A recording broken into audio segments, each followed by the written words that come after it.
Awalnya gue pikir film ini cuma gimmick jualan tisu doang, dengan memperlihatkan reaksi penonton di videoin reaksi penonton pas lagi nangis-nangis di early screeningnya, atau bahkan pas gue lagi interview ngobrol-ngobrol sama aktris dari film ini, lagi-lagi yang dipromosin adalah siapkan tisu kalian gitu ya. Bahkan pas gue lagi ikut gala premiernya kemarin, MC-nya tuh di depan ngomong, ayo mana semua keluarkan tisu kalian.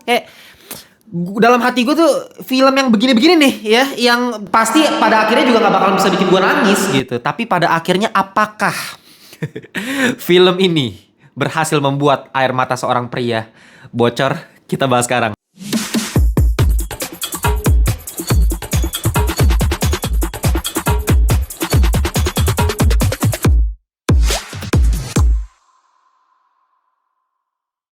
Welcome back to Ngelantur Indonesia, Skui Nonton, Skip Bloon. Jangan lupa kalian semua bersama host kalian, Timothy Fidealo. Kita masuk di segmen review. Mau mimpi aja harus tahu diri ternyata.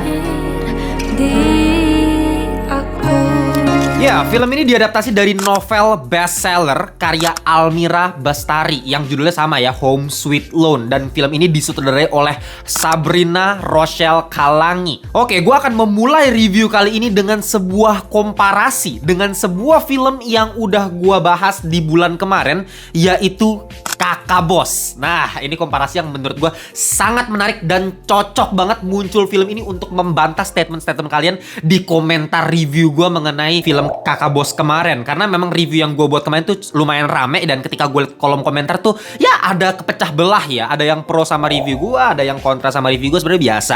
Cuma ya ketika gue ngelihat bagian kontranya, rata-rata orang yang gak setuju sama review gue selalu punya alasan yang mirip-mirip. Ah, lu aja yang kagak ngerti bang, karena lu belum pernah punya anak. Ah, gue gak setuju sama review lu bang, karena buat gue ini relate banget. Gue nangis banget sebagai seorang bapak. Oke, ya pas banget film ini keluar sekarang, sehingga menurut gue ini film yang sangat-sangat cocok dijadikan bahan komparasi untuk film Kakak Bos. Kenapa? Karena memang ini film yang tipenya sebenarnya mirip, yaitu film keluarga, drama keluarga, tapi memang ya permasalahannya berbeda, perspektif yang ditawarkan juga berbeda. Kalau misalnya Kakak Bos itu kan antara seorang ayah dan seorang anak, sedangkan di film ini permasalahan yang dibawa adalah mengenai sandwich generation. Sebuah kata-kata yang pertama kali dicetuskan oleh Profesor Dorothy A. Miller dari bukunya Social Work pada tahun 1981, di mana kata-kata sandwich generation ini mengacu kepada sebuah kondisi di mana seseorang harus menanggung beban hidup 3 generasi. Di mana film ini memang mengisahkan seseorang bernama Kaluna yang harus menghadapi tekanan hidup di keluarganya sendiri.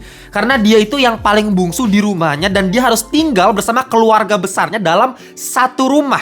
Kakak-kakaknya udah punya anak, orang tuanya udah tua banget. Sehingga yang terjadi adalah Kaluna ini kena sandwich generation, atas bawah. Dimana dia harus berkorban terus di rumahnya, dia yang selalu harus ngalah di rumahnya, karena kakak-kakaknya udah harus ngurusin anak, dia juga harus ngurusin kedua orang tuanya yang udah tua banget. Makanya di film ini dia diceritakan pengen punya rumah sendiri. Oke, balik lagi kita ke komparasi tadi dengan film Kakak Bos. Kedua film ini sama-sama gak relate di kehidupan gue pribadi. Kalau ngomongin Kakak Bos, udah jelas. Itu ngomongin ayah sama anak, gue gak punya anak gitu ya. Gue baru berumur 23 tahun. Gue baru lulus kuliah kemarin gitu.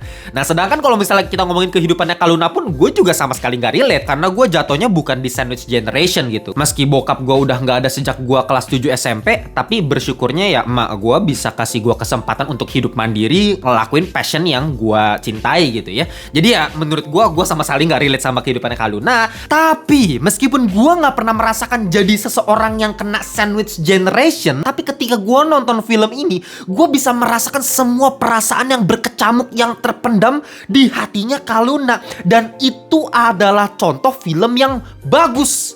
Ya, gue setuju kalau misalnya film itu memang selalu ada unsur subjektivitasnya.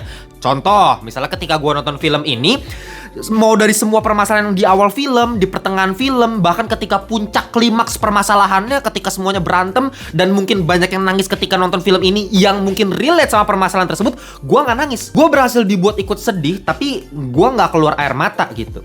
Tapi ada satu scene di bagian akhir film ini yang melibatkan antara Kaluna dengan ayahnya, ketika ya ayahnya ngomong kalau dia gagal sebagai seorang ayah. Dan lewat dialog tersebut, akhirnya air mata ini berhasil juga untuk menembus benteng pertahanan terakhir dari seorang pria. Netes sudah beneran tuh air mata gue pas di bagian scene itu.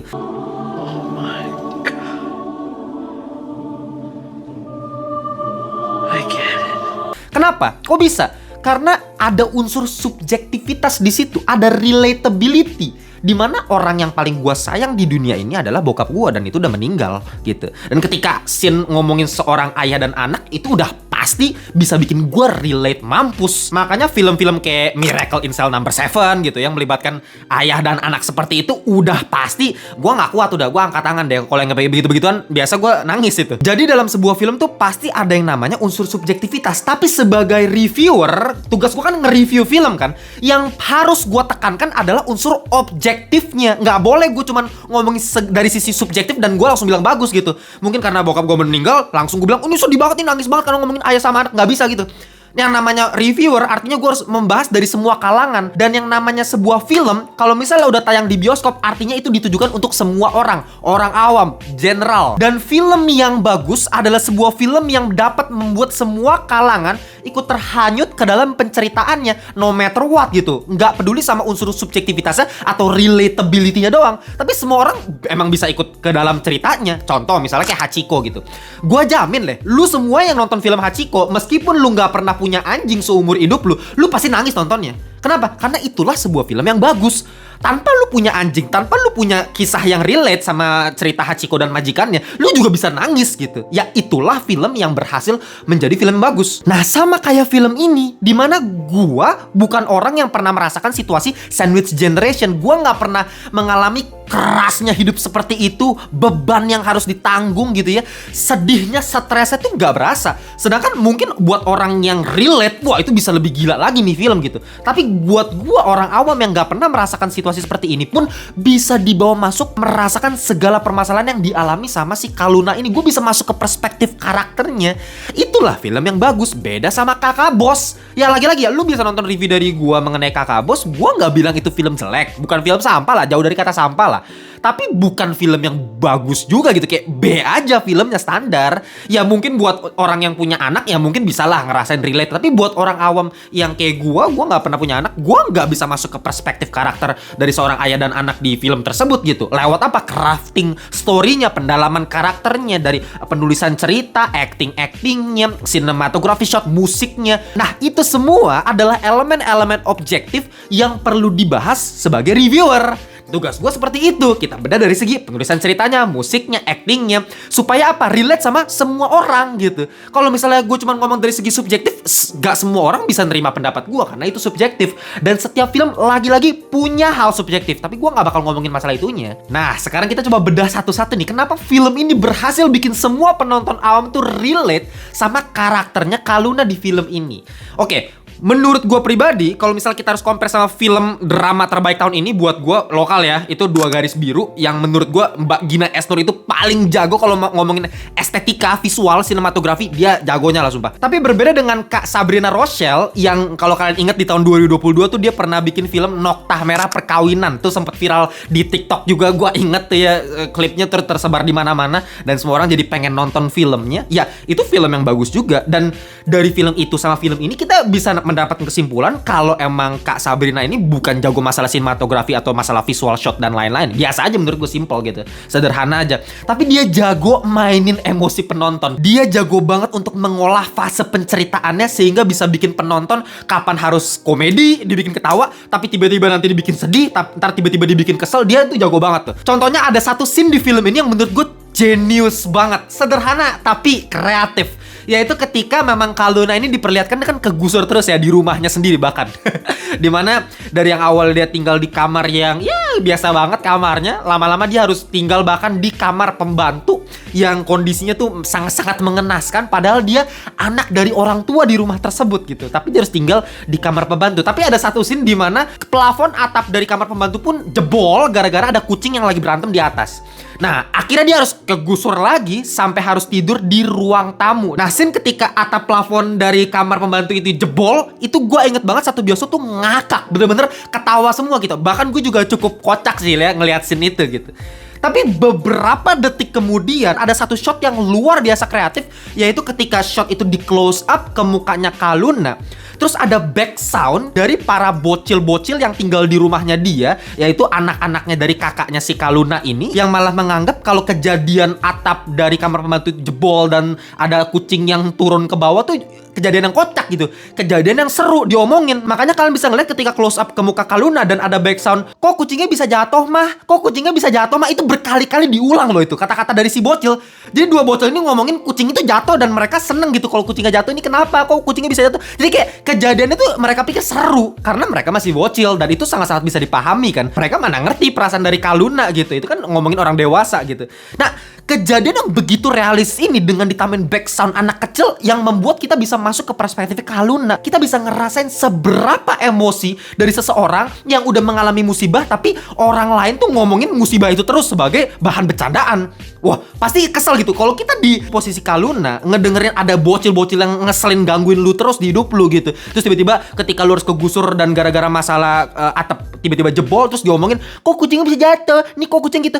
Lu bayangin anak kecil masalahin masalah kucingnya, padahal yang kena masalah elu gitu. Itu kan pasti emosi banget kan. Dan itu luar biasanya scene tersebut. Dan gila, gua nggak berhenti-berhenti takjub sama Sabrina Rochelle tuh bisa ngebuat scene-scene yang sangat sederhana dan relatable banget buat orang-orang lain. Dan yang gue perhatikan di sini memang salah satu keunggulan dari Sabrina Rochelle sebagai sutradara adalah dia bisa ngedirect aktor-aktrisnya menjadi bagus sekali, aktingnya natural banget. Yunita Siregar bener-bener bisa membuat penontonnya tuh ikut ke perasaannya dia ketika ada beban yang begitu besar, terasa capek, rasa stres, diisengin bocil di rumahnya, harus ngalah, harus beli token listrik, harus cuci piring, harus ini, harus itu. Itu bener-bener stresnya berasa banget dari mukanya, kecapean banget sih Yunita Siregar di film ini. Dan gue yakin pasti kalian akan ngomong kayak gini, Bang, ini kan teman-temannya si Kaluna di film ini kayaknya nggak terlalu punya peran penting Bang di filmnya, jarang-jarang muncul dan ya buat apa ada mereka gitu, nggak terlalu dieksplor karakter-karakternya. Oke. Mungkin kalian gak sadar ya, memang kerasanya nih teman-temannya si Kaluna ini cuman ada pas lagi happy-happy, fun gitu, pas seru-seruan doang. Pas adegan lucu komedi pasti ada mereka. Tapi tanpa kalian sadari, meskipun teman-temannya Kaluna ini gak pernah dapet plot yang cukup krusial di film ini, tapi kehadiran mereka itu bagaikan resting yang ditaruh sama Sabrina Rochelle di filmnya. Coba perhatiin deh. Ketika kita lagi stres gitu, lagi ikut depresi bareng si karakter Kaluna di film ini, lagi capek gitu ya, selalu scene berikutnya adalah kehidupan dia bersama teman-temannya yang tiba-tiba jadi kayak rilis aja gitu. Bahkan ada satu scene main di Dufan, lu bayangin, itu kayak kerasa bebannya tuh kelepas di scene itu gitu. Jadi part teman-temannya Kaluna di film ini adalah part dimana kita bisa istirahat bareng karakter Kaluna. Dan itu adalah geniusnya Sabrina, dimana dia bisa ngatur tuh tempo gitu. Ketika kapan harus dibikin capek, stres, kapan harus dibikin sedih, kapan harus dibikin fun. Dia bisa ngatur itu semua dengan baik. Apa? Dan selain acting-actingnya yang bagus, ada satu aspek yang menurut gue cukup underrated. Gue yakin ya, gue nggak tahu sih ada reviewer yang ngebahas masalah ini di film ini atau enggak, tapi menurut gue ini aspek terpenting dari film ini, yaitu production design. Karena tanpa kalian sadari, lagi-lagi ini aspek yang membuat kita bisa percaya 100% sama kehidupan dari Kaluna kalau misalnya ini orang ada di kehidupan nyata gitu. Karena lagi-lagi seperti yang udah gue bilang, gimana cara kita bisa relate sama karakter di film, gimana cara kita nonton film tuh bisa empati sama karakternya, ya dengan cara membuat karakter tuh serealistis mungkin. Salah satu aspeknya apa? Production design-nya. Dimana di film ini kalian akan dapat dengan mudah merasa prihatin sama karakternya karena rumahnya doang gitu. Jadi gini, gue nggak tahu, gue nggak pernah baca secara apa behind the scene atau sebagainya mengenai film ini, projectnya, pengerjaannya seperti apa. Tapi gue nggak tahu ini rumah yang ada di keluarganya mereka ini rumah beneran, rumah yang udah lama ditinggalin atau rumah yang dibangun. Tapi kalau misalnya ini rumah yang dibangun, ini gue standing applause sumpah kalau misalnya rumahnya dibangun. Karena apa? Karena ketika gue ngeliat rumahnya, ini rumah yang bener-bener, ini rumah beneran anjir. Gitu loh. Rumah yang udah lama banget ditinggalin dengan orang-orang yang penuh sekali di rumahnya. Mulai dari barang-barangnya yang berantakan banget, banyak banget. cat temboknya udah berdebu gitu ya, udah kotor-kotor. Bahkan dari pemilihan furniture-furniturnya, barang-barangnya, laci, lemari, mejanya, atau bahkan dari pemilihan-pemilihan benda seperti ketika Kak Luna itu harus tinggal di kamar pembantu dan dia punya toilet sendiri, toilet yang sangat kecil. Terus kita dikasih lihat kayak gayung lope-lope. Dan kalian tahu lah kalau misalnya kalian yang kehidupannya bukan orang kaya gitu ya pasti pernah punya tuh gayung lope-lope tuh. Itu kan gayung yang ya kehidupan kelas menengah ke bawah atau kelas bawah tuh pasti punya gayung lope-lope. Dan itu pemilihan yang sangat-sangat pas gitu, gayung lope-lope. Atau misalnya pintunya Kak Luna yang nggak bisa ditutup pakai batu bata gitu, diganjel gitu. Itu kan relate sekali untuk penonton. Itu semua yang membuat kehidupan mereka sebagai orang-orang kelas menengah ke bawah tuh sangat real. Ditambah lagi gue perhatikan color gradingnya tuh pas banget, men. Color gradingnya mungkin estetik di mata kita selalu dibuat nyaman ketika nonton film ini. Tapi apakah kalau kalian bisa masuk ke dalam filmnya kalian mau hidup di keluarga tersebut? Gak bakal mau kan? Itu jeniusnya gitu. Kita nggak bakal betah tinggal di rumah kayak gitu. Dengan apa? Color gradingnya yang kayak agak butek-butek, warm, kayak nggak panas banget gitu tinggal di rumah itu. Itu bener-bener relate sekali. Dan semua rasa itu di-amplify lagi dengan pemilihan soundtrack yang selalu pas secara nadanya, secara liriknya juga pas untuk membantu penonton memahami scene dari film tersebut gitu. Mengalah walau bukan aku yang salah, membisu. Tapi, nah ini ada satu permasalahan yang gue temukan. Tapi mungkin ya, ini nggak bakal jadi masalah buat kalian. Ya ini masalah buat gue, karena buat gue ini metode cheating. Yaitu soundtrack yang kebanyakan, bos. Ada 8 soundtrack di film ini dan menurut gue itu kebanyakan. Meskipun ya bukan bikin filmnya jadi jelek juga, enggak sih. Cuman ya balik lagi tadi yang udah gue bilang, jalur cheating. Dimana ya ini memang paling efektif untuk bikin penonton Indonesia jadi sedih gitu. Ya orang Indonesia selalu sih kayak dengerin lagu galau aja langsung nangis sendiri kan gitu kan. Ya oke lah untuk pasar kita gitu. Jadi gue nggak terlalu masalah buat hal ini. Cuman buat gue pribadi kayak gue sih lebih prefer pakai scoring musik gitu, dibuat pakai orkestra. Jadi musiknya benar-benar di aransemen sendiri khusus untuk filmnya. Gue lebih appreciate itu.